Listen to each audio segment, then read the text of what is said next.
Em uma sala luxuosa, uma única ordem fria destrói anos de lealdade em questão de segundos. Do lado de fora, o silêncio esconde um plano silencioso, capaz de derrubar um império inteiro. Enquanto um homem acostumado a controlar tudo começa a perder o chão, alguém que ele subestimou assume o jogo com precisão assustadora. E quando verdades enterradas vêm à tona, fica claro que aquela demissão foi apenas o começo de algo muito maior e muito mais perigoso. Antes de descobrir essa reviravolta surpreendente, não se esqueça de se inscrever para mais histórias intensas e cheias de emoção. O expediente daquela quinta-feira havia começado como qualquer outro no 32º andar da Torre Ávila, o edifício mais imponente da Avenida Faria Lima, em São Paulo. Mariana Fontes chegou às 7 da manhã, como de costume, com o crachá pendurado no pescoço, o cabelo preso num coque discreto e uma xícara de café na mão. Ela conhecia cada canto daquele escritório melhor do que conhecia o próprio apartamento. Sabia quais luminárias piscavam no corredor da ala sul. Sabia que o ar-condicionado da sala de reuniões do 12º andar barulhava demais nos dias de vento forte, e sabia, acima de tudo, que o humor de Renato Drummond podia mudar como o céu de São Paulo numa tarde de verão. Renato Drummond era presidente e fundador do Grupo Ávila, um conglomerado que atuava em 4 frentes distintas: tecnologia hospitalar, logística, investimentos imobiliários e uma divisão recente de pesquisa biomédica que ele tratava com orgulho ostensivo em todas as entrevistas. Tinha 53 anos, ombros largos, cabelos grisalhos cortados com precisão cirúrgica e um jeito de entrar numa sala que fazia qualquer conversa pausar. Era o tipo de homem que não precisava levantar a voz para ser obedecido, embora o fizesse com frequência quando considerava necessário. Mariana trabalhava ao lado dele havia 6 anos. 6 anos organizando agendas que pareciam quebra-cabeças impossíveis, mediando conflitos entre diretores, antecipando necessidades que Renato ainda nem havia formulado em pensamento, redigindo comunicados em 3 idiomas diferentes e mantendo segredos que nunca deveriam ter chegado aos seus ouvidos. Ela era invisível da forma que só os realmente indispensáveis conseguem ser, presente em tudo, reconhecida em nada. Naquela manhã, ela preparou a reunião de diretoria com a habitual eficiência. Organizou as pastas sobre a mesa de vidro da sala principal, verificou o sistema de videoconferência, pediu que o café fosse servido em sequência durante a apresentação e revisou o relatório trimestral que Renato apresentaria ao Conselho às 9 horas. Havia um erro de formatação na página 14. Ela corrigiu sem avisar, porque era exatamente isso que se esperava dela. A reunião durou 3 horas. Mariana ficou do lado de fora, resolvendo pendências, respondendo e-mails, coordenando o fluxo de informações entre os andares. Quando os diretores saíram, ela entrou discretamente para recolher os materiais e verificar se havia anotações sensíveis esquecidas sobre a mesa. Havia um bloco de notas com números e siglas que ela não reconhecia imediatamente, mas que guardou mentalmente com o hábito de quem aprendera que, naquele ambiente, qualquer detalhe poderia ter peso. A tarde transcorreu sem sobressaltos aparentes. Renato ficou em reuniões fechadas com 2 executivos que Mariana não conhecia, homens que chegaram sem passar pela recepção e que saíram pelo elevador de serviço. Ela anotou o horário como sempre fazia com qualquer movimento fora do padrão. Não era paranoia, era método. Por volta das 6 da tarde, quando o andar já estava quase vazio e a luz dourada do fim de dia atravessava os vidros fumê da fachada, Renato chamou Mariana para a sua sala. Ela entrou com o tablet e uma caneta, pronta para anotar instruções. Mas ele não tinha instruções. Ele estava de pé, de costas para ela, olhando para a cidade lá embaixo. Ficou assim por alguns segundos, que pareceram muito mais lonos do que eram. Quando se virou, o rosto estava fechado de um jeito diferente do habitual. Não era a tensão de uma crise de negócios. Era algo mais frio, mais deliberado. Ele disse apenas isso: pegue suas coisas e vá embora. Mariana ficou parada. Achou que havia entendido errado. Esperou que ele completasse a frase, que houvesse uma explicação, uma razão, ao menos uma formalidade. Mas ele já havia se virado de novo para a janela. A conversa, do ponto de vista dele, estava encerrada. Ela saiu da sala sem falar nada.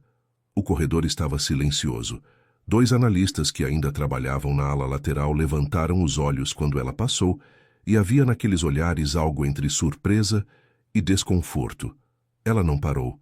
Chegou até a sua mesa, abriu a gaveta inferior com calma e começou a colocar seus pertences numa caixa de arquivo que havia guardado no armário há meses, sem nunca ter sabido ao certo por quê. A caixa não era grande. Cabia nela uma foto emoldurada, um caderno de anotações pessoais, um estojo com remédios que ela tomava regularmente, 2 pendrives e uma pasta fina que ela havia guardado com atenção nos últimos meses, discretamente, sem que ninguém percebesse. Ela a colocou no fundo da caixa sob a foto e fechou as abas laterais com movimentos tranquilos. Nenhum colega veio perguntar o que havia acontecido. Ninguém disse nada. E isso, percebeu ela, enquanto esperava o elevador, dizia mais sobre aquele ambiente do que qualquer conversa poderia ter dito. O elevador desceu em silêncio. O saguão estava iluminado com aquela luz branca de mármore que sempre lhe parecera fria demais. O segurança da recepção, um homem chamado Geraldo, com quem ela trocava bom dia há 6 anos, esboçou um gesto de despedida sem entender bem o que estava acontecendo. Ela acenou com a cabeça e empurrou a porta giratória. Do lado de fora, São Paulo continuava indiferente. O trânsito da Faria Lima arrastava-se como sempre. Os entregadores cruzavam a calçada em velocidade. Alguém berrando ao celular em frente a uma cafeteria. Mariana ficou parada por um momento com a caixa nos braços, respirando o ar pesado da cidade, e então se pôs a caminhar. Não em direção ao metrô, não em direção ao ponto de ônibus. Em direção a um café pequeno a 3 quadras dali, onde ela costumava tomar o almoço quando precisava de silêncio. Era o lugar onde, sem que ninguém soubesse, ela havia passado as últimas semanas tomando decisões que mudariam muito mais do que a sua carreira. O café se chamava Grão Simples e ficava encravado entre uma banca de revistas e uma loja de consertos de sapatos. Não tinha fachada imponente, não tinha cardápio em inglês. Tinha mesas de madeira escura, uma televisão pequena no canto com o som sempre desligado e um atendente chamado Paulo, que sabia de cor o pedido de cada cliente regular. Mariana era cliente desde o 2º mês de trabalho no Grupo Ávila. Paulo a recebeu com um aceno e não perguntou nada sobre a caixa nos seus braços. Ela escolheu a mesa do fundo, de costas para a parede, de frente para a porta. Pediu um café com leite. Enquanto Paulo ia ao balcão, ela tirou a pasta fina do fundo da caixa e a colocou sobre a mesa. Aquelas folhas representavam mais de 4 meses de atenção silenciosa, noites revisando documentos que passavam por suas mãos por obrigação e que ela havia, pouco a pouco, aprendido a ler de forma diferente. O café chegou. Ela abriu a pasta. Não porque precisasse rever o conteúdo, já conhecia cada página de memória, mas ver tudo ali, organizado e real, a ajudava a entender a dimensão do que estava em suas mãos. Contratos assinados com empresas cujos nomes não constavam em nenhum registro público, relatórios com colunas de números que não correspondiam aos balanços oficiais, e 2 pendrives com arquivos de áudio, conversas capturadas com um dispositivo pequeno o suficiente para caber dentro de um estojo de remédios. O que acontecera fora gradual. Havia começado com uma inconsistência num relatório de fornecedores, continuado com um e-mail encaminhado por engano e solidificado numa tarde em que ela ouviu parte de uma conversa de Renato sobre uma tecnologia da empresa que, segundo ele, jamais deveria chegar ao mercado. Ela havia guardado e depois havia buscado e entendido. O que encontrara era suficiente para abalar os alicerces do Grupo Ávila.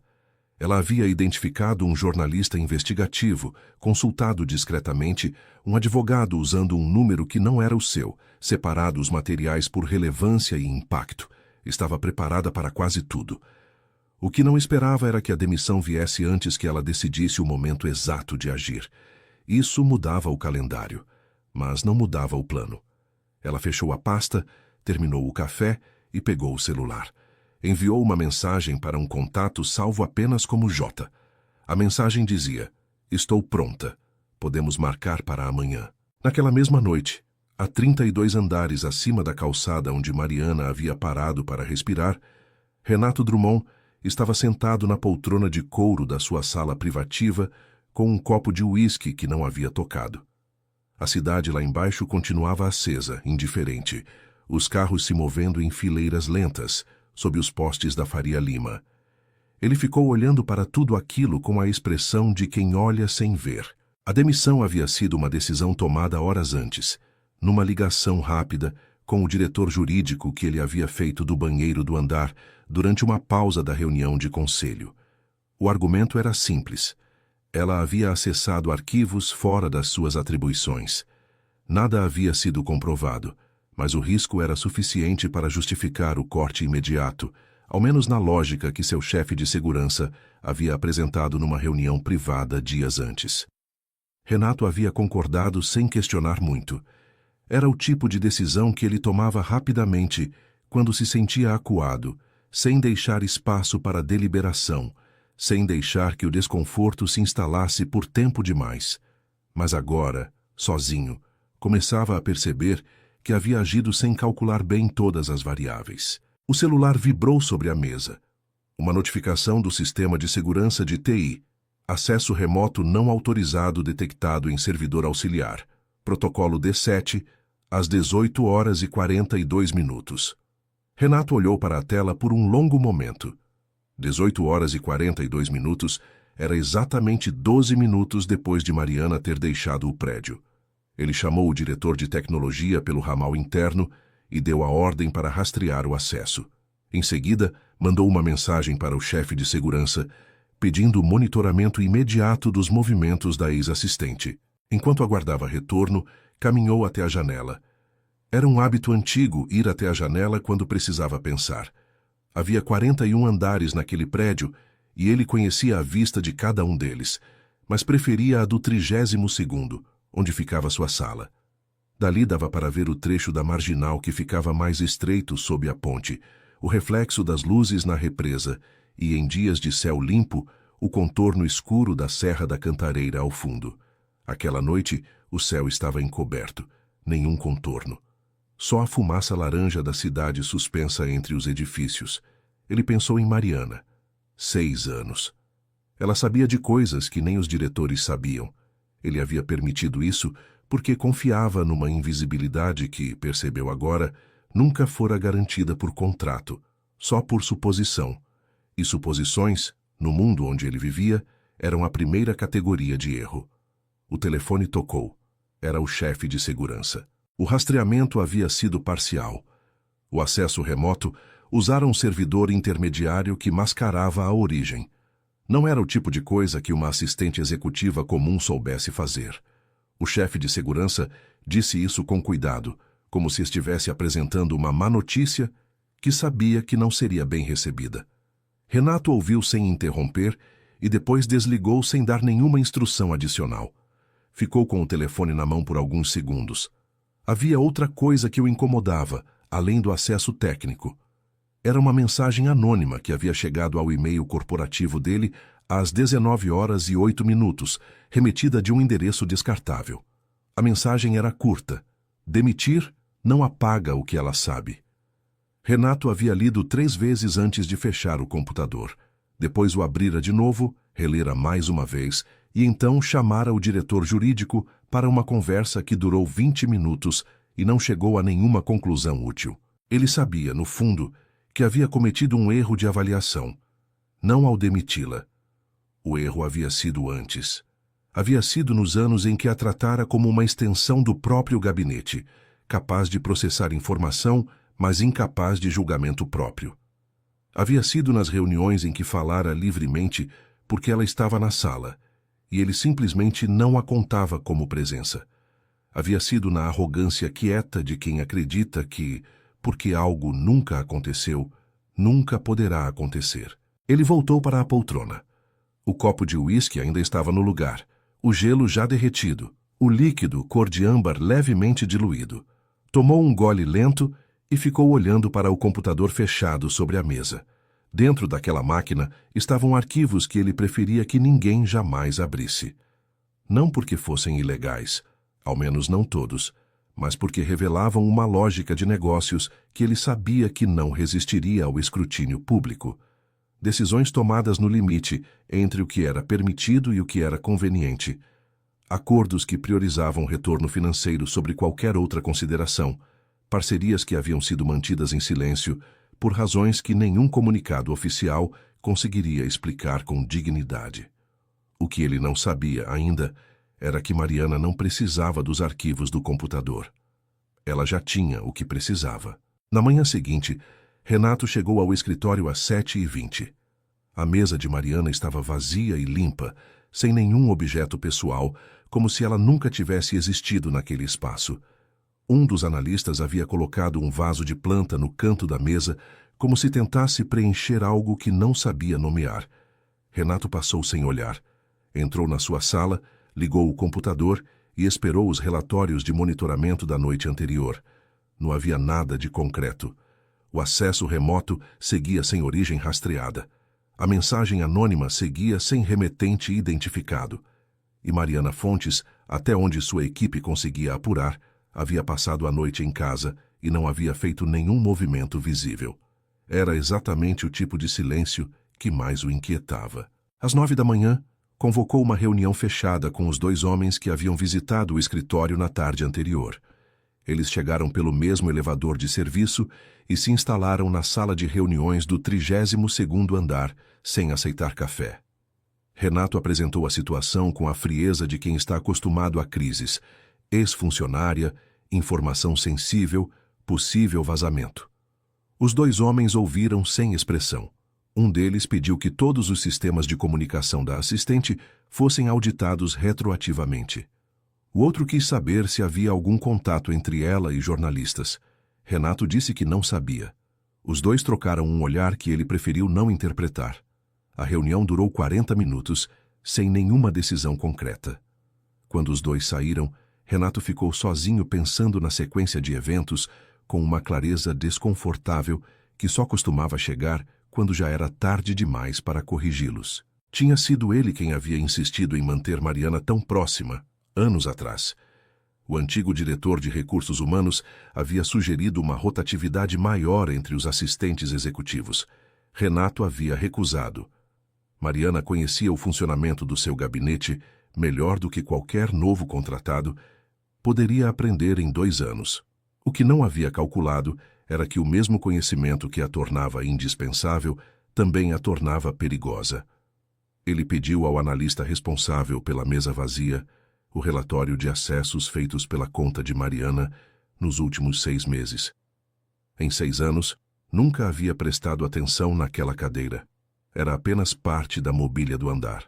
Agora que estava vazia, parecia ocupar um espaço muito maior. O relatório chegou 40 minutos depois. A conta de Mariana havia acessado nos últimos 4 meses uma sequência de arquivos fora das suas atribuições formais. Cada acesso havia durado poucos minutos, sempre em horários plausíveis, sempre em meio ao fluxo normal do expediente. Era exatamente o tipo de comportamento que não disparava alertas automáticos. Era exatamente o tipo de coisa que alguém muito inteligente faria. Renato fechou a pasta e ficou em silêncio. Então caminhou até a janela com uma expressão que nenhum de seus diretores havia visto antes. A de um homem que acabara de entender que a única pessoa capaz de ajudá-lo a avaliar a extensão real do problema era justamente a pessoa que havia mandado embora na véspera, com 2 palavras e sem ao menos olhar nos olhos dela. Naquela mesma manhã em que Renato olhava para a cidade, com a expressão de quem acabou de perceber o tamanho do próprio erro, Mariana já estava sentada numa mesa de canto no escritório de Juliano Ferraz, jornalista investigativo do portal Evidência, que funcionava num sobrado no bairro da Vila Madalena, a alguns quilômetros e alguns mundos de distância da Torre Ávila. Juliano tinha 42 anos, barba por fazer, uma xícara de café que ficava sempre mais cheia do que devia por ser reabastecida compulsivamente, e a reputação de ser o jornalista que havia derrubado, em 8 anos de carreira, 3 processos licitatórios suspeitos, 2 fusões irregulares e uma fraude contábil que envolvia uma rede hospitalar do interior de São Paulo. Não era o tipo de homem que se impressionava facilmente, mas quando Mariana abriu a pasta sobre a mesa dele naquela manhã e começou a explicar o que havia trazido, ele parou de mexer na xícara. Ela foi direto ao ponto. Tinha contratos que o Grupo Ávila havia firmado com 2 empresas sem registro ativo na junta comercial, nos valores respectivos de 8 e 12 milhões de reais, pagos em parcelas que coincidiam com datas de vencimento de obrigações fiscais do conglomerado. Tinha relatórios internos da Divisão de Pesquisa Biomédica mostrando que um protocolo de análise de imagens médicas, desenvolvido internamente, havia sido descontinuado 3 anos antes, numa decisão que contrariava os pareceres técnicos da própria equipe de pesquisadores. Tinha e-mails parcialmente apagados, recuperados por uma ferramenta que ela havia baixado a partir de uma instrução encontrada num fórum técnico, nos quais Renato discutia com um consultor externo a conveniência de não registrar determinada patente para evitar que ela entrasse em domínio público. E tinha as gravações. Quando ela colocou o pendrive na entrada do notebook de Juliano e deu play no primeiro arquivo de áudio, o jornalista ficou imóvel por 3 minutos. A gravação era de uma reunião ocorrida 8 meses antes, num hotel no Itaim Bibi, entre Renato e 2 representantes de um fundo de investimento estrangeiro com sede em Lisboa. A conversa tratava de um acordo de exclusividade que impedia que uma tecnologia de diagnóstico por imagem desenvolvida pelo Grupo Ávila fosse licenciada para hospitais públicos. O argumento apresentado por Renato naquela gravação era claro. A penetração no setor público reduziria o valor percebido da tecnologia no mercado privado. Juliano ouviu tudo. Depois ficou em silêncio. Depois disse: "Você sabe o que isso significa?" Mariana disse que sim. Ele perguntou se ela estava segura. Ela disse que havia tomado precauções, que cópias dos materiais estavam armazenadas em locais que Renato não teria como acessar e que havia informado discretamente um advogado sobre a existência do material sem entregá-lo ainda. Juliano acenou com a cabeça, levantou, caminhou até a janela do sobrado que dava para uma rua arborizada e ficou ali por um momento com as mãos nos bolsos. Depois se virou e disse que precisava verificar tudo com cuidado antes de publicar qualquer coisa, que havia uma responsabilidade jornalística com a precisão dos dados e que uma publicação prematura ou imprecisa poderia destruir a eficácia de tudo aquilo. Mariana concordou. Disse que não tinha pressa de um dia. Tinha pressa de justiça. As 2 coisas não eram a mesma coisa. Eles passaram a manhã inteira trabalhando juntos. Juliano foi cruzando os contratos com os dados do CNPJ das empresas, confirmando o que Mariana havia dito. Confirmou que as 2 empresas existiam formalmente no papel, mas não tinham endereço físico verificável, não tinham funcionários registrados e não tinham histórico de atividade comercial anterior ao início do relacionamento com o Grupo Ávila. O padrão era evidente para qualquer pessoa com olhos treinados para esse tipo de coisa. O montante total, quando somado, ultrapassava 25 milhões de reais em transferências sem lastro de serviços correspondentes. Ao meio-dia, Juliano pediu um intervalo e saiu para buscar 2 pãezinhos na padaria da esquina. Mariana ficou sozinha no escritório por alguns minutos. Olhou para os documentos espalhados sobre a mesa do jornalista, para as anotações que ele havia feito à mão numa folha amarela, para a xícara com a borda marrom de café já frio. Sentiu pela primeira vez desde a véspera algo que não era exatamente alívio, mas que lhe chegava parecido. A sensação de que havia feito a escolha certa. Não era vingança o que a movia. Nunca havia sido. O que a movia era uma compreensão que havia se formado lentamente durante aqueles meses de atenção silenciosa, que a tecnologia bloqueada, aquela de diagnóstico por imagem que o Grupo Ávila havia deixado numa gaveta por conveniência comercial, poderia ter chegado a hospitais públicos de regiões onde o tempo de espera por um exame de imagem chegava a 2 anos. Ela havia pesquisado isso. Havia encontrado artigos técnicos, reportagens de revistas especializadas, pareceres de médicos que descreviam a urgência de ferramentas mais ágeis de diagnóstico para pacientes sem acesso ao sistema privado, e havia encontrado enterrado nos relatórios internos do Grupo Ávila uma estimativa conservadora. Com acesso ao protocolo, hospitais do Sistema Único de Saúde poderiam reduzir em até 40% o tempo de espera por diagnósticos de nódulos suspeitos em regiões sem infraestrutura radiológica adequada. Renato havia escolhido o lucro, e aquela escolha havia custado algo que ela não sabia quantificar em planilhas. Quando Juliano voltou com os pãezinhos, ela estava de pé perto da janela, olhando para a rua. Ele colocou um pão ao lado dela sem dizer nada. Depois, voltou para a mesa e disse, sem levantar os olhos dos papéis: "Vou precisar de mais 2 dias para confirmar tudo. Mas isso aqui é real. E é grande." Mariana assentiu. 2 dias era o tempo que ela tinha. Não porque alguém estivesse pressionando por resultado, mas porque havia outra parte do plano que dependia de uma sequência certa e que nenhum jornalista poderia executar por ela. Ela saiu do sobrado às 2 da tarde com uma clareza diferente da que havia entrado. A rua arborizada da Vila Madalena estava animada nos horários de almoço, mesas do lado de fora de bares cheias de gente, um músico tocando violão num banco de praça. Mariana atravessou tudo aquilo sem se deter. Havia muita coisa para organizar antes que Renato tomasse alguma iniciativa que complicasse o que havia planejado. No metrô, de pé entre a estação Fradique Coutinho e a Consolação, ela revisou mentalmente as pendências. O advogado precisava de uma atualização. A cópia de segurança dos arquivos, armazenada num servidor em nuvem com acesso protegido por 2 fatores, precisava ser verificada. Chegando em casa, colocou a caixa sobre a mesa da sala, ligou o notebook e confirmou que tudo estava intacto. Então ligou para o advogado, Cláudio Braga, que trabalhava num escritório pequeno em Pinheiros. Braga ouviu a atualização sem interromper. Ao final, disse que a demissão abrupta, sem justa causa documentada, somada à tentativa da empresa de rastrear os sistemas após a saída dela, configurava um quadro favorável. Mariana deveria manter registros de tudo: mensagens, ligações, qualquer contato. Ela disse que já estava fazendo isso. Depois de desligar, ficou sentada em silêncio por alguns minutos. Pensou em Renato, não com raiva, o que a surpreendia. O que sentia era mais próximo de uma tristeza fria, a tristeza de quem investiu anos numa lealdade que o outro lado nunca reconheceu. Ela havia protegido segredos que não precisava proteger. Havia chegado mais cedo e saído mais tarde do que qualquer contrato exigia. E ele havia dito: "Pegue suas coisas e vá embora", sem ao menos se dar ao trabalho de uma explicação.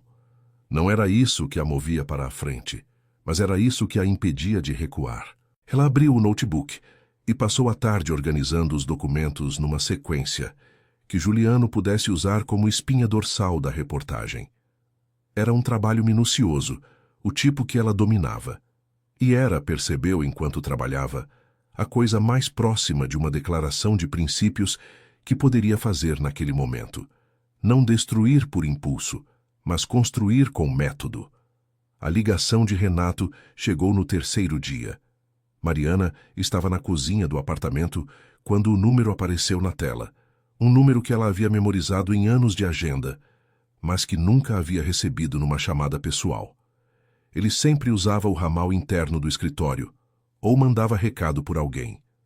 Ligar diretamente para o celular dela era um gesto que não combinava com o homem que ela conhecia. Ela deixou tocar 3 vezes antes de atender. Renato falou primeiro. Disse que precisava conversar, que entendia que havia cometido um erro de conduta e que queria a oportunidade de discutir a situação num ambiente neutro. A voz era controlada, mas havia nela uma tensão que ela reconhecia, o tipo de rigidez de quem está escolhendo cada palavra com cuidado. Era o Renato de reuniões difíceis, o Renato que usava o registro formal quando queria esconder que não sabia exatamente o que estava fazendo. Mariana ouviu tudo sem interromper. Depois disse que estava disposta a conversar, mas que seria ela a escolher o lugar e o horário. Ele concordou sem hesitar, o que também não era o comportamento usual dele. Normalmente ele propunha, o outro aceitava. A inversão era pequena, mas ela anotou. Ela sugeriu um restaurante nos Jardins, aberto, movimentado, sem cabines privativas. Renato disse que preferia algo mais discreto. Ela disse que o encontro seria ali ou não seria.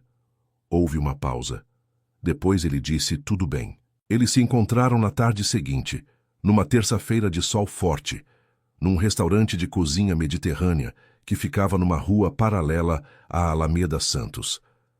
Havia mesas do lado de fora, embaixo de toldos listrados, e Mariana chegou 10 minutos antes e escolheu uma mesa que ficava à vista da calçada. Quando Renato chegou, ele a viu de longe e houve um instante de ajuste na postura dele antes que ele seguisse em direção à mesa. Ela percebeu esse instante e guardou. Ele se sentou. Pediu água mineral sem gás. Ela já tinha um suco de laranja à frente. Por alguns segundos, nenhum dos dois falou.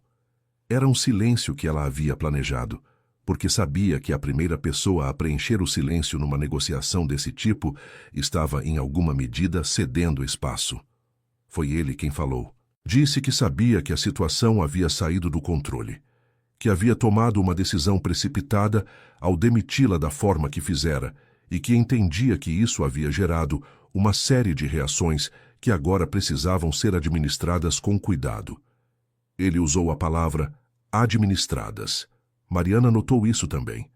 Ela disse que não havia nada para administrar da parte dela. Havia apenas decisões a tomar, e ela já havia começado a tomá-las. Renato perguntou o que ela havia feito com o material que tinha. Ela disse que havia compartilhado parte dele com um profissional de sua confiança, que estava verificando tudo antes de qualquer passo seguinte. Não mencionou Juliano pelo nome. Não havia motivo para dar essa informação ainda. Ele inclinou levemente o tronco para a frente. Disse que havia coisas nos arquivos que ele gostaria de ter a oportunidade de explicar antes que chegassem ao público. Que contexto importava? Que nem sempre o que parecia irregularidade tinha a dimensão que aparentava. Mariana ficou em silêncio por um momento. Depois disse que estava ouvindo. Que se ele quisesse apresentar contexto, tinha a palavra, mas que deixasse claro desde o início que ela não estava ali para negociar o que havia encontrado. Estava ali para ouvi-lo antes de decidir o que fazer a seguir. Renato se recostou na cadeira. Havia algo no rosto dele que ela não havia visto antes, pelo menos não naquele grau. Uma vulnerabilidade que ele não estava conseguindo esconder completamente por trás do tom calculado. Ele começou a falar sobre os contratos com as empresas sem registro. Disse que eram estruturas de terceirização que o time jurídico havia montado para agilizar processos de pagamento a consultores internacionais que não tinham pessoa jurídica brasileira. Que havia uma burocracia tributária envolvida que tornava inviável o pagamento direto. Mariana ouviu. A explicação não era absurda, mas também não era suficiente. Havia inconsistências que ela havia documentado e que um contador independente poderia verificar em poucas horas. Quando ele parou, ela disse apenas: "E a tecnologia de diagnóstico por imagem?" Foi a primeira vez, em anos de convivência, que ela ouviu engolir em seco. Ele levou alguns segundos para responder. Disse que aquela havia sido uma decisão de estratégia de mercado, que a divisão de pesquisa havia desenvolvido uma ferramenta promissora, mas que o modelo de negócio para distribuí-la de forma lucrativa ainda estava em construção, que descartar uma tecnologia seria a última coisa que ele faria. Mariana abriu a bolsa, retirou uma folha dobrada e a colocou sobre a mesa sem pressa. Era uma cópia da estimativa que ela havia encontrado nos relatórios internos da divisão biomédica, a que projetava o impacto de 40% na redução de tempo de espera para diagnósticos em hospitais públicos.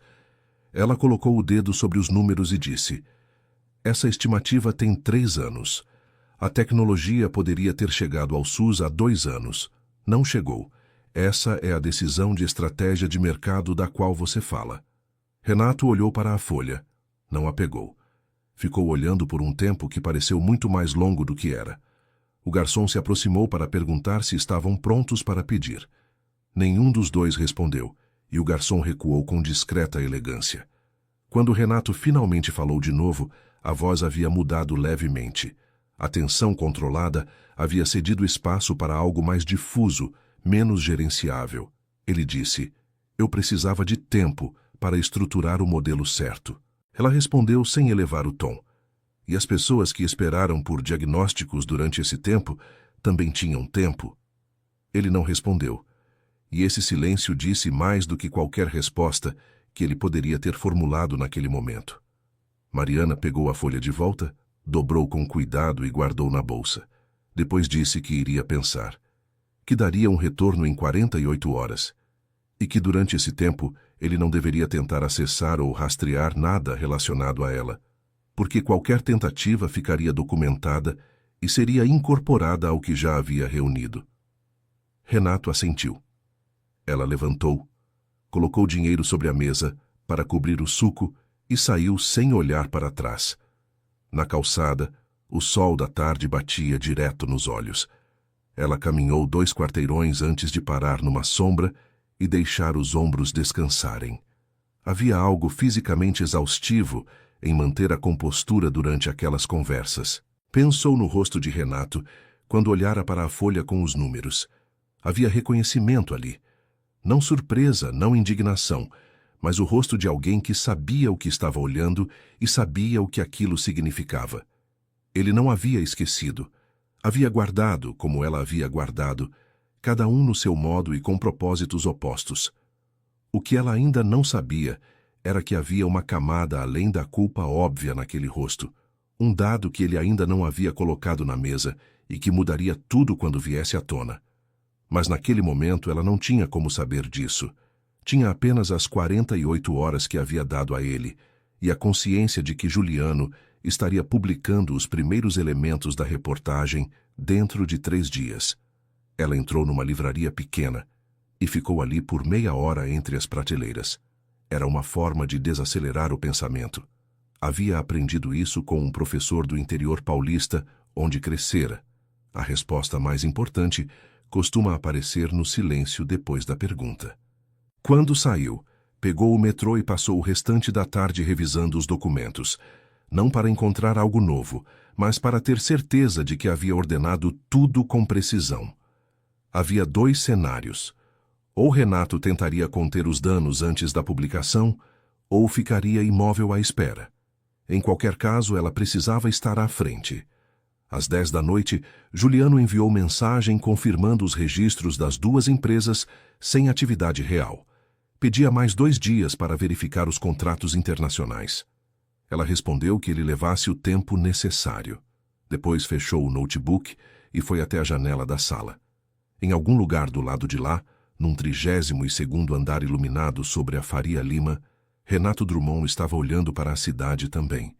E pela primeira vez em 6 anos, os 2 estavam olhando para a mesma cidade a partir de posições completamente invertidas em relação ao poder que cada um detinha. O segundo contato de Renato veio antes das 48 horas combinadas. Era uma quarta-feira cedo. Ainda faltavam 18 horas para o prazo encerrar, quando ele enviou uma mensagem pedindo um novo encontro. Não para negociar, dizia a mensagem, para revelar algo que ela precisava saber antes de qualquer decisão. Mariana ficou olhando para a tela por tempo suficiente para entender que havia algo diferente no tom. A pressa não era estratégica, era outra coisa. Ela aceitou. Marcaram para o fim da tarde, no mesmo restaurante dos Jardins. Renato chegou adiantado desta vez. Quando ela entrou e o viu sentado, sem o paletó, sem a postura vertical de sempre, com os cotovelos apoiados sobre a mesa como qualquer pessoa cansada, ela percebeu que o encontro seria diferente do anterior. Ele não esperou o garçom se afastar para começar. Disse que havia algo que ele não havia contado a ninguém. Algo que existia dentro da empresa e que ele havia tentado resolver internamente sem sucesso. Disse isso olhando para a mesa, não para ela, como quem ensaia a confissão antes de entregá-la de vez. Mariana ficou quieta. Ele contou. Havia dentro do Grupo Ávila um executivo de alto escalão que nos últimos 2 anos vinha operando de forma paralela às decisões da presidência.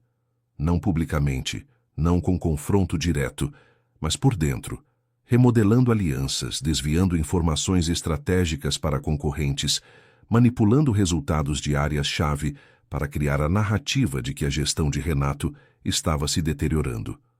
O objetivo, Renato acreditava, era criar as condições para uma intervenção do conselho que o afastasse e colocasse aquele homem no controle. Ele disse o nome, Fábio Mantovani, diretor de operações do Grupo Ávila há 4 anos. Mariana conhecia Fábio. Havia trabalhado indiretamente com ele em dezenas de ocasiões. Era um homem de 50 e poucos anos, cabelos escuros com fios grisalhos nas têmporas. Um sorriso cordial que nunca chegava completamente aos olhos. Ela havia notado nele, ao longo do tempo, uma qualidade específica, a de nunca parecer surpreendido por nada, como se cada evento que chegava ao seu conhecimento já estivesse previsto com antecedência. Ela perguntou por que Renato não havia enfrentado Fábio antes, se suspeitava dele há 2 anos. Ele respondeu com uma honestidade que ela não esperava, porque Fábio sabia coisas, e porque, enquanto a relação fosse de equilíbrio frágil, nenhum dos dois moveria primeiro. Mas agora que Renato estava exposto, com uma ex-assistente com documentos sensíveis e uma reportagem possivelmente a caminho, o equilíbrio havia quebrado. Fábio saberia que Renato estava vulnerável e usaria isso. Mariana ficou em silêncio por um momento. Havia algo perturbador na lógica do que ele havia descrito. Ela havia passado semanas pensando na corrupção como algo emanado de uma única fonte, Renato, e agora a imagem se complicava. Não que isso mudasse o que havia encontrado nos documentos, mas mudava o campo onde tudo aquilo existia. Ela perguntou se ele tinha provas do que estava dizendo sobre Fábio. Ele disse que tinha registros, no tão organizados quanto os dela, não com a mesma precisão, mas tinha. Havia e-mails com destinatários externos que não tinham relação com o trabalho formal. Havia autorizações assinadas por Fábio para transferências de informação técnica que não haviam sido aprovadas pela presidência. E havia uma conversa, gravada por um dos assistentes de Renato, sem que ele soubesse, que havia chegado às suas mãos semanas antes e que ele ainda não sabia o que fazer com ela. Mariana ouviu tudo. Depois disse que precisava ver o material antes de qualquer coisa. Que palavras eram palavras, mas documentos eram documentos. Renato passou um envelope pela mesa. Ela o abriu com cuidado. Dentro havia uma sequência de capturas de tela de trocas de mensagem. Um relatório com assinatura de Fábio, autorizando o compartilhamento de dados de uma licitação em andamento com uma empresa que era, segundo o cabeçalho de um dos e-mails, cliente direta de um concorrente do Grupo Ávila. E um pendrive preto pequeno encostado no fundo do envelope. Ela olhou para o pendrive. Depois, olhou para Renato. Ele disse, "A gravação está ali. Você vai querer ouvir." Ela colocou tudo de volta no envelope, fechou e disse que levaria para analisar. Que daria um retorno. Que ele não deveria fazer nenhum movimento com relação a Fábio antes que ela se pronunciasse. Renato disse tudo bem, mas havia no tom uma urgência que ela reconheceu como medo genuíno. Não o medo de quem teme ser exposto, o medo de quem percebe que o chão que pensava controlar estava cedendo sob os pés há mais tempo do que havia notado. Quando ela chegou em casa naquela noite, conectou o pendrive ao notebook e ouviu a gravação por completo. Eram 22 minutos de uma conversa entre Fábio Mantovani e um homem que não foi identificado pelo nome, gravada num ambiente com leve reverberação. Possivelmente um estacionamento coberto ou um corredor vazio. Fábio falava com fluidez sobre prazos, sobre membros do conselho que já estavam sendo trabalhados, sobre a narrativa que seria construída em torno de Renato para justificar sua saída. E falava sobre Mariana. Dizia que a demissão dela havia sido um erro de Renato, não porque fosse injusta, mas porque era precipitada e criaria ruído num momento em que o silêncio era estratégico. Mariana ouviu o trecho sobre ela 2 vezes. Na segunda, ficou em silêncio por um longo tempo depois que o áudio terminou. Então, abriu o notebook e começou a cruzar os dados do envelope com o que já possuía. Havia uma conexão entre um dos contratos suspeitos que ela havia reunido e a empresa mencionada nos e-mails de Fábio. Uma conexão que ela não havia percebido antes, porque não havia motivo para procurar ali. mas que agora, com um novo ângulo, ficava evidente como uma costura visível, num tecido que havia sido apresentado como inteiro. A corrupção que ela havia encontrado não era apenas de Renato, era bilateral. E isso mudava não o que precisava ser feito, mas como precisava ser feito. Ela ficou acordada até quase a meia-noite, organizando a nova camada de informação. O que havia levado ao jornalista até aquele momento era suficiente para uma reportagem sobre práticas irregulares do Grupo Ávila. Mas o que enxergava agora era uma história mais ampla. A de uma empresa corroída por dois centros de poder paralelos, um no topo visível e outro operando nas sombras, cada um usando o outro como cobertura e cada um tão comprometido quanto o adversário que fingia não ser. Havia uma questão ética que precisava resolver antes de dormir. Ela havia chegado até ali convicta de que a responsabilidade era de Renato. Essa convicção não estava errada, mas estava incompleta. Fábio Mantovani havia usado as mesmas estruturas, os mesmos contratos opacos, os mesmos canais discretos, com o objetivo adicional de derrubar o próprio chefe e assumir o lugar dele. Isso não absolvia Renato, mas adicionava uma dimensão que precisava ser exposta com a mesma clareza. Ela abriu um documento em branco e começou a escrever uma lista de perguntas que precisava responder para si mesma antes de qualquer passo. A primeira era: o que eu quero que aconteça de verdade?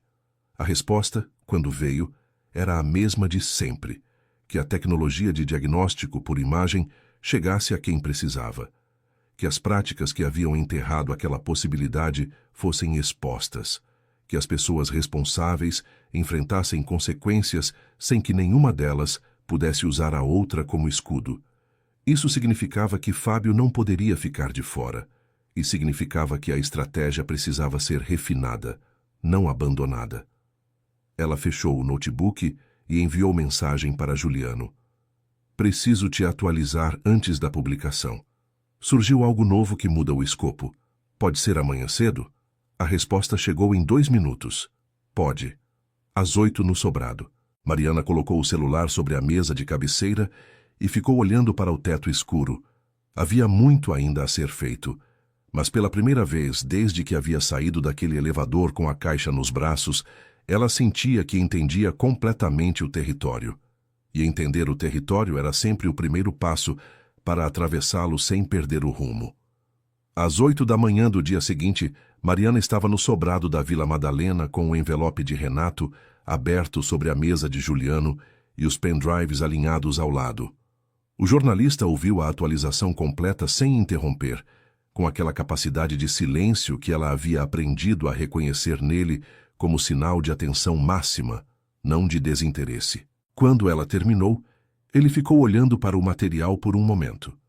Depois disse que isso mudava a natureza da reportagem, que o que ele havia construído até então era um texto sobre irregularidades na gestão de uma empresa. O que ela estava trazendo agora era uma disputa interna pelo controle de um conglomerado, com dois lados igualmente comprometidos. Era uma história maior. E histórias maiores exigiam mais tempo de verificação. Mariana disse que entendia, mas que havia um fator de urgência.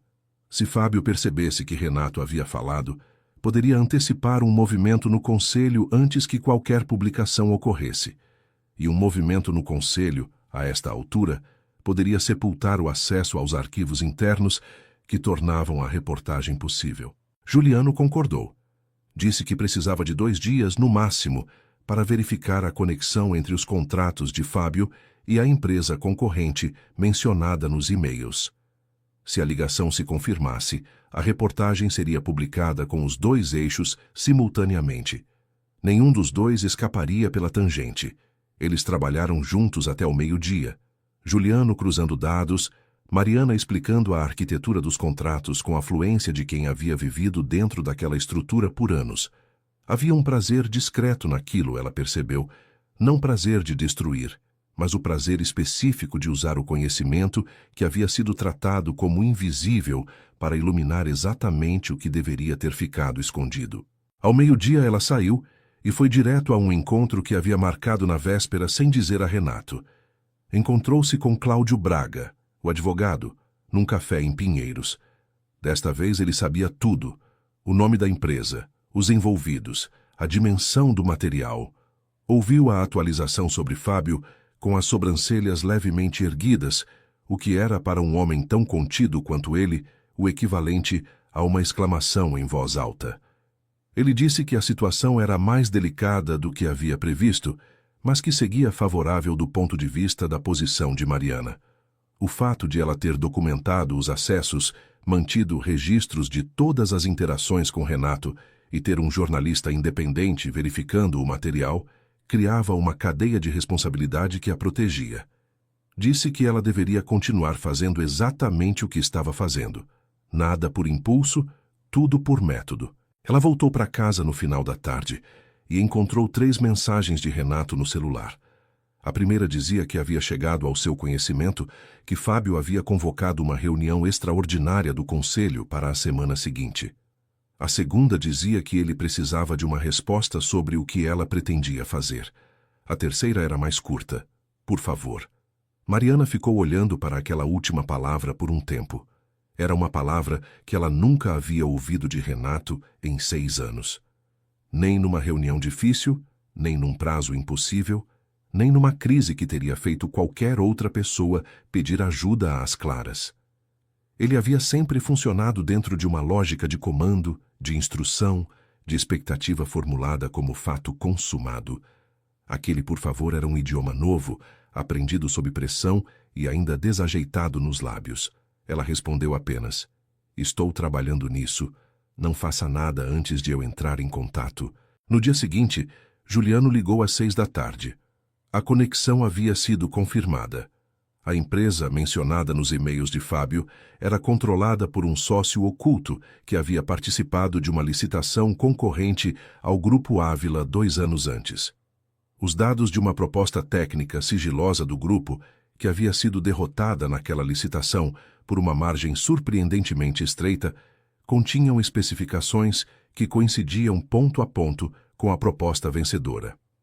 O vazamento havia custado ao Grupo Ávila um contrato de 46 milhões de reais, e Fábio Mantovani havia autorizado o acesso ao documento técnico 3 dias antes do prazo de entrega das propostas. Mariana ouviu tudo sem dizer nada por alguns segundos. Depois perguntou se Juliano conseguia publicar em 48 horas. Ele disse que sim, que o texto estava praticamente pronto, que precisava apenas de uma última verificação jurídica interna do portal, o que levaria uma noite.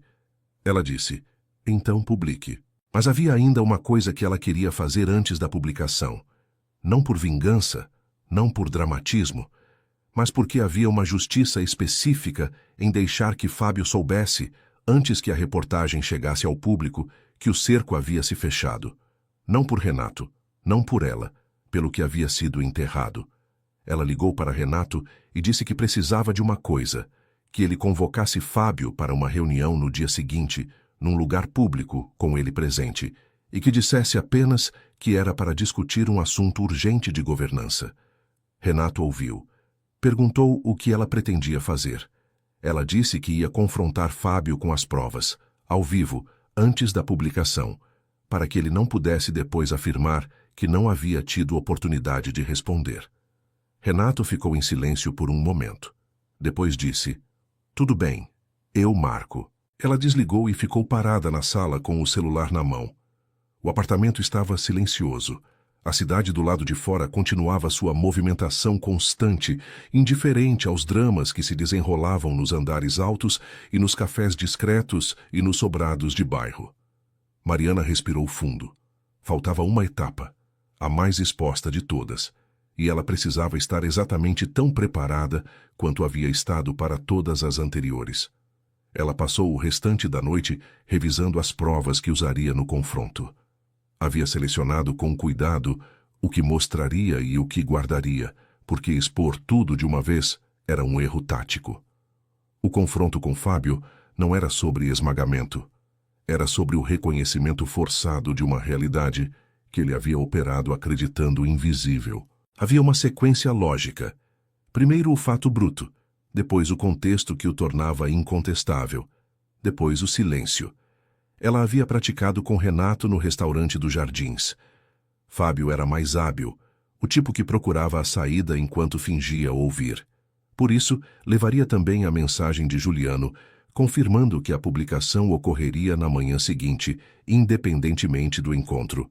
Não como ameaça, como fato. O encontro havia sido marcado para as 10 da manhã num café amplo no Itaim Bibi. Renato havia dito a Fábio apenas que havia uma questão urgente de governança. Fábio havia aceitado sem questionamento, o que Mariana interpretou como sinal de que ainda não sabia que ela estava envolvida. Ela chegou às 9h45. Escolheu uma mesa perto da janela. Renato chegou primeiro e sentou-se sem tirar o paletó. Fábio chegou exatamente às 10. Terno azul escuro, camisa branca sem gravata. O sorriso cordial estava no lugar. Viu Renato, acenou, e então viu Mariana. O sorriso não desapareceu, mas congelou por uma fração de segundo. Ela notou. Ele se sentou e disse: "Não sabia que a reunião teria mais participantes." Mariana disse: "Agora sabe." Ela abriu a pasta e colocou sobre a mesa, um por um, os documentos selecionados. A autorização assinada por ele para o compartilhamento do documento técnico, os e-mails com o sócio oculto da empresa concorrente, o trecho transcrito da gravação. Colocou cada peça com calma, sem comentário, deixando o silêncio fazer o trabalho. Fábio olhou para cada documento. Seu rosto passou por um processo que ela observou com atenção.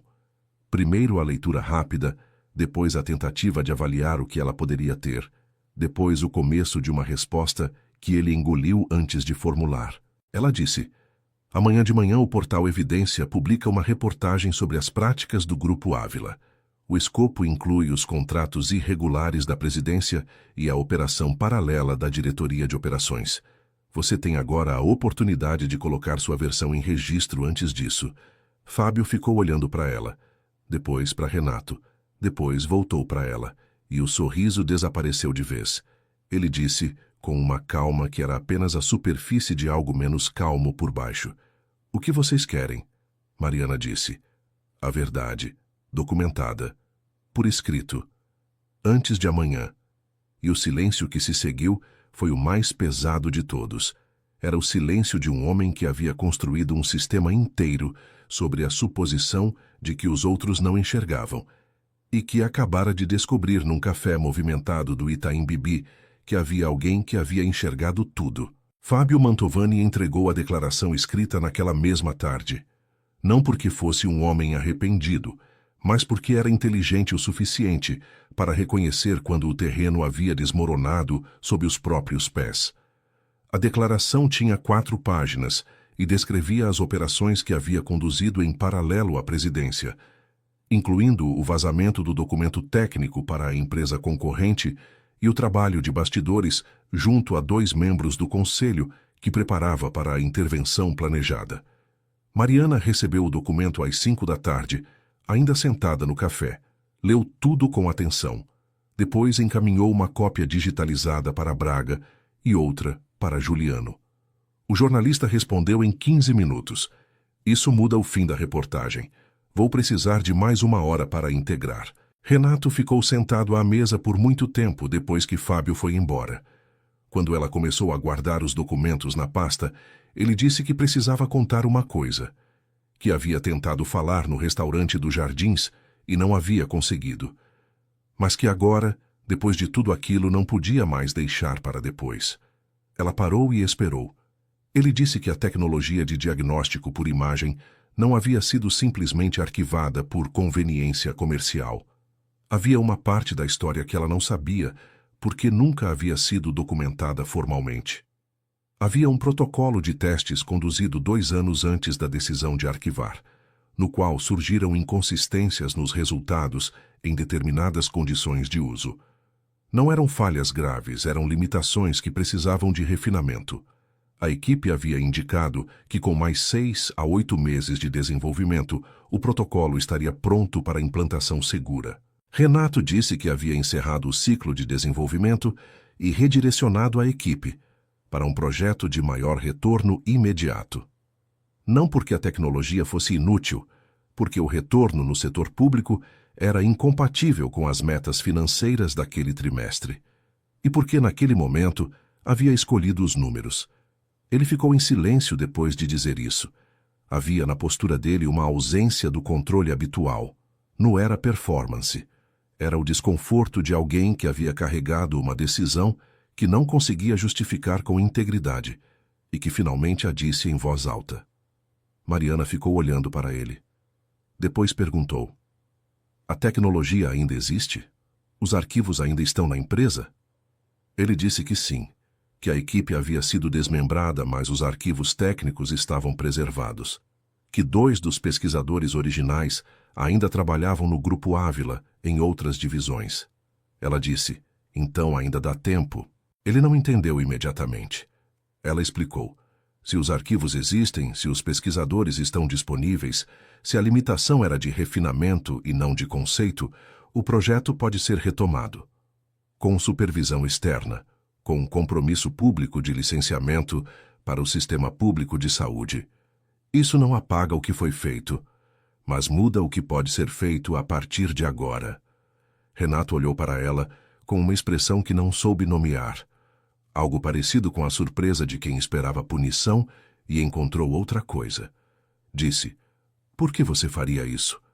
Depois de tudo?" Ela respondeu com uma simplicidade que havia custado meses para encontrar. "Porque a questão nunca foi o que acontece com você. Foi sempre o que acontece com a tecnologia." Ficaram em silêncio. O café ao redor continuava seu barulho habitual. Conversas entrecruzadas, o som de xícaras sendo pousadas, a campainha da porta. Mariana deixou o silêncio durar o tempo que precisava.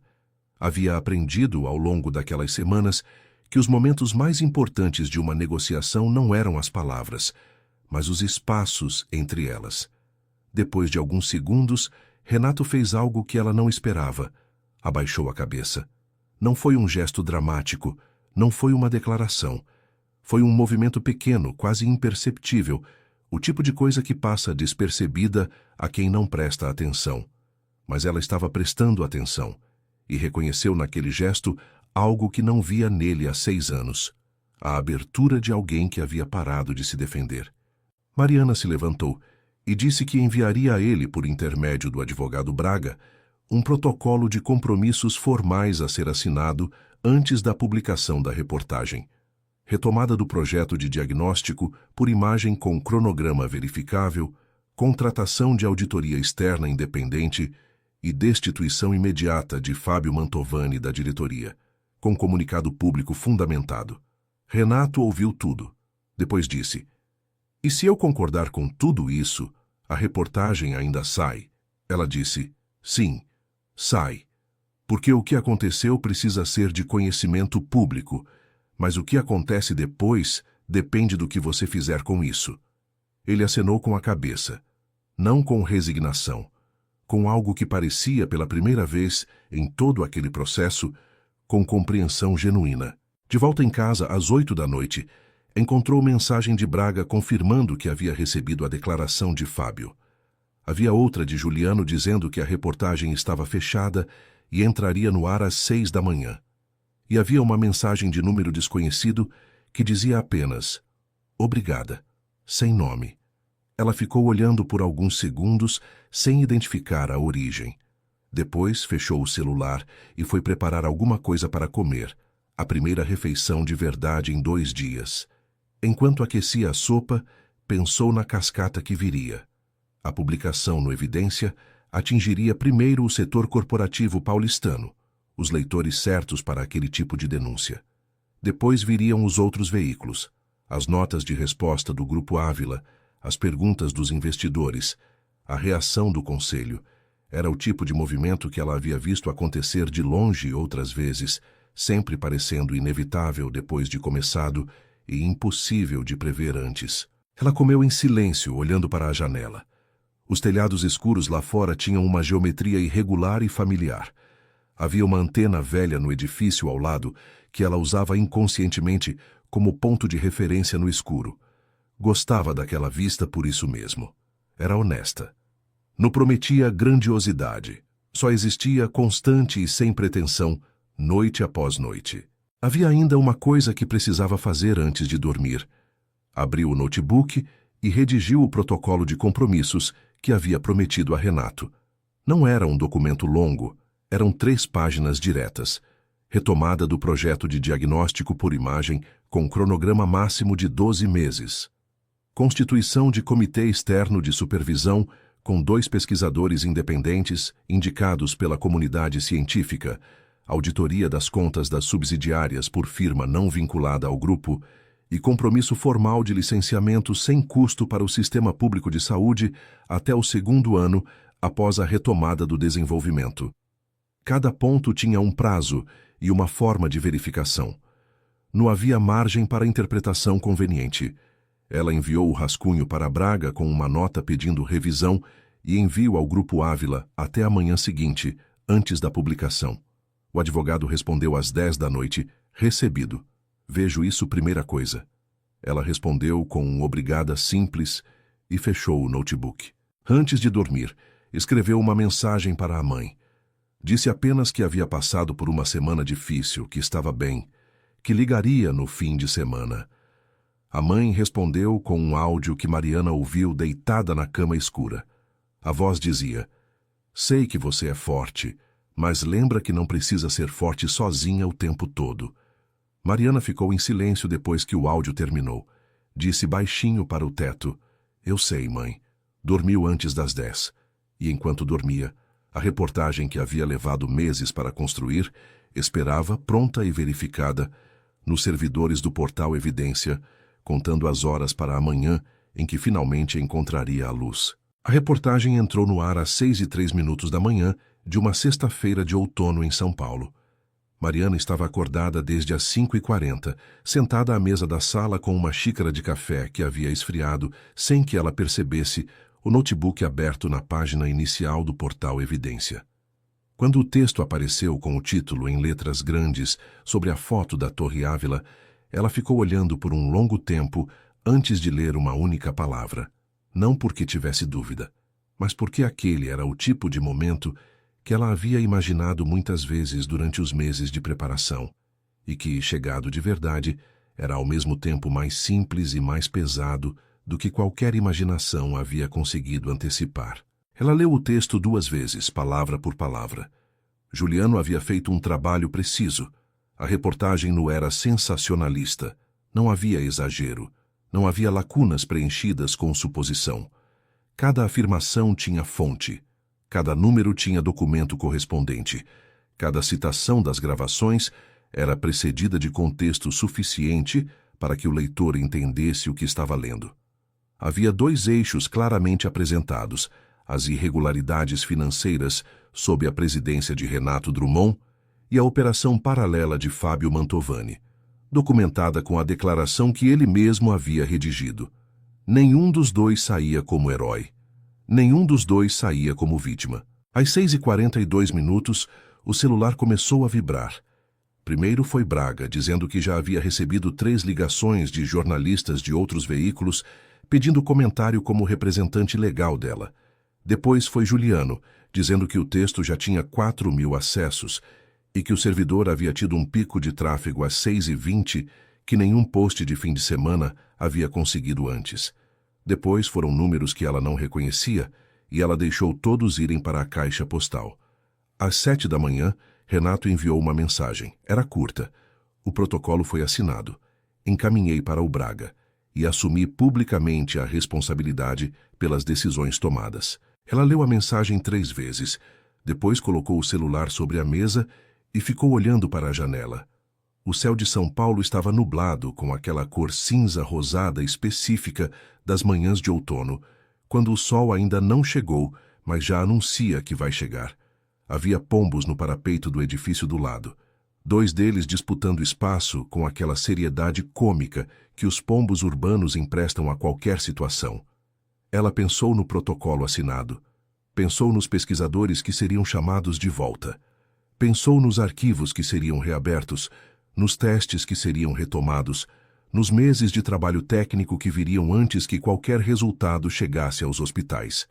Era um processo longo, sem garantia de que todas as peças se encaixariam no tempo e na forma certa. Mas era um processo que existia agora, onde antes havia apenas uma decisão enterrada num relatório que ninguém devia ler. No início da tarde, o Grupo Ávila publicou uma nota oficial. Era mais direta do que ela esperava. Assumia as responsabilidades apontadas na reportagem, anunciava a saída imediata de Fábio Mantovani da diretoria, confirmava a contratação de auditoria externa e detalhava em 3 parágrafos o compromisso com a retomada do projeto de diagnóstico por imagem e seu licenciamento para o sistema público de saúde. Havia uma frase no 3º parágrafo que ela leu mais de uma vez. Esta decisão é consequência de um processo iniciado por alguém com integridade suficiente para não olhar para o outro lado. Não havia nome, mas ela sabia a quem se referia. Às 3 da tarde, Braga ligou para informar que havia recebido, por intermédio de um canal formal de outra empresa do setor, uma proposta de consultoria para Mariana. A empresa era uma concorrente do Grupo Ávila que havia lido a reportagem e queria conversar sobre uma eventual colaboração em processos de governança e compliance. Braga disse o nome da empresa com a neutralidade profissional de sempre, mas havia no tom uma inflexão que ela reconheceu como satisfação contida. Ela disse que pensaria, que naquele momento precisava de alguns dias antes de qualquer decisão sobre o próximo passo.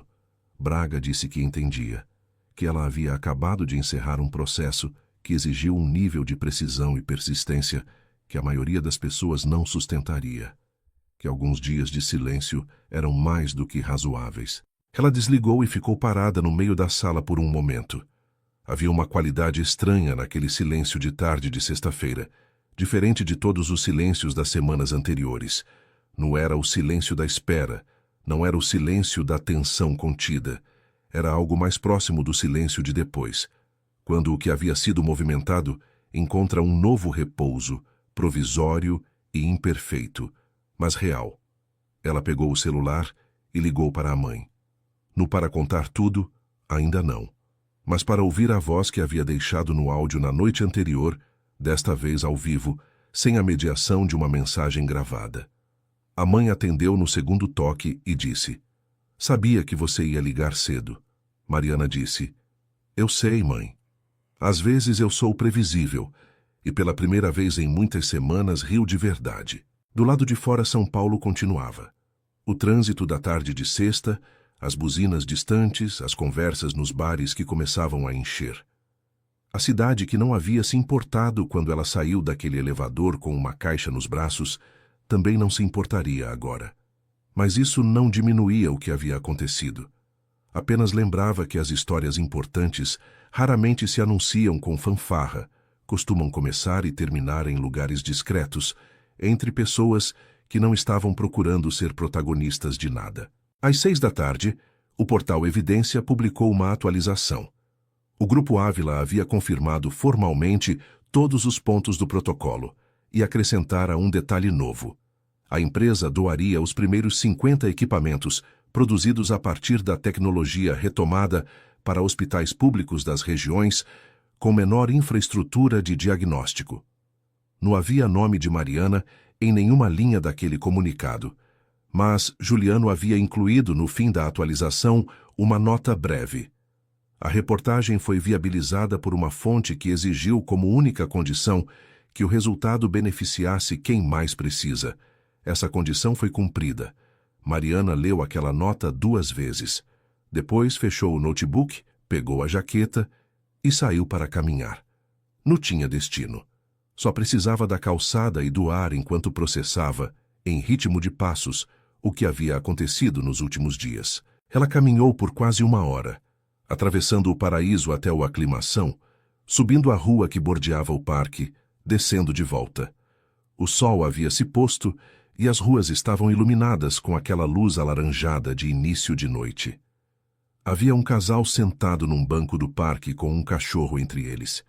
Havia um senhor varrendo a calçada com a seriedade de quem faz aquilo todos os dias e não vê razão para apressar. Ela voltou quando a luz já havia ficado completamente azul. Preparou um jantar simples, comeu sem pressa, lavou a louça, Eram atos cotidianos que naquela semana haviam ficado suspensos e que agora voltavam com aquela qualidade específica das coisas banais que só revelam seu valor quando estiveram ausentes por tempo suficiente. Antes de dormir, ela apagou a luz e ficou deitada no escuro por alguns minutos. Pensou na caixa que havia carregado para fora daquele edifício uma semana antes, agora guardada no closet com a pasta e os pendrives dentro. Em algum momento, quando os processos formais avançassem, repassaria tudo ao advogado para arquivo definitivo, mas por enquanto a caixa ficaria ali, quieta e real, como evidência de que certos momentos existiram e que as escolhas feitas neles tinham peso. Ela fechou os olhos. Do lado de fora a cidade pulsava no seu ritmo próprio, indiferente e constante. Mariana Fontes dormiu. 6 meses depois, o laboratório de pesquisa biomédica do Grupo Ávila reabriu em novo espaço, num andar que havia pertencido à divisão de logística e que foi reconfigurado durante 8 semanas para receber equipamentos, estações de trabalho e a equipe reconstituída do projeto de diagnóstico por imagem. Dos 5 pesquisadores originais, 4 haviam aceitado o convite de retorno. O 5º havia seguido outro caminho e enviou uma mensagem de apoio ao projeto por e-mail, o que já era mais do que qualquer um esperava. A cerimônia de reabertura foi discreta, como Mariana havia pedido quando foi consultada. Não havia palanque, não havia imprensa convidada, não havia coquetel. Havia uma reunião de trabalho com os pesquisadores, os representantes da auditoria externa, o advogado Cláudio Braga, Renato Drummond, e a coordenadora de um hospital público de Sobral, no Ceará, que havia sido indicada por uma rede de saúde regional como parceira no programa piloto de implantação da tecnologia assim que estivesse pronta. A coordenadora se chamava Dra. Amara Nogueira, tinha 48 anos e havia esperado 2 anos por equipamentos de diagnóstico por imagem para a unidade que dirigia. Ela não disse muito durante a reunião. Mas quando os pesquisadores apresentaram o cronograma de retomada, ela anotou cada data num caderno de capa dura que colocou de volta na bolsa com o cuidado de quem guarda algo que pretende cobrar. Mariana estava presente como observadora, não como participante formal. Havia aceitado a proposta de consultoria da empresa concorrente, mas com uma condição: que parte do seu trabalho fosse dedicada a projetos de governança no setor de saúde. A empresa havia aceitado. Era o tipo de arranjo que dificilmente aconteceria se ela houvesse permanecido assistente executiva de Renato Drummond por mais 6 anos. Renato estava diferente. No de forma dramática, não da maneira que as narrativas de redenção costumam apresentar, com o sujeito transformado em alguém que não reconhecemos mais. Estava diferente da forma mais difícil e mais real. Ainda era o mesmo homem, com os mesmos traços de controle e impaciência, mas havia nele agora uma consciência de onde esses traços podiam levar quando deixados sem contenção. Era uma diferença interna, quase imperceptível de fora. Mas ela percebia. Fábio Mantovani havia saído do Grupo Ávila na semana seguinte à publicação da reportagem por decisão formal do Conselho. Havia tentado, por intermédio de um escritório de advocacia, minimizar as consequências com um acordo que incluía silêncio e indenização.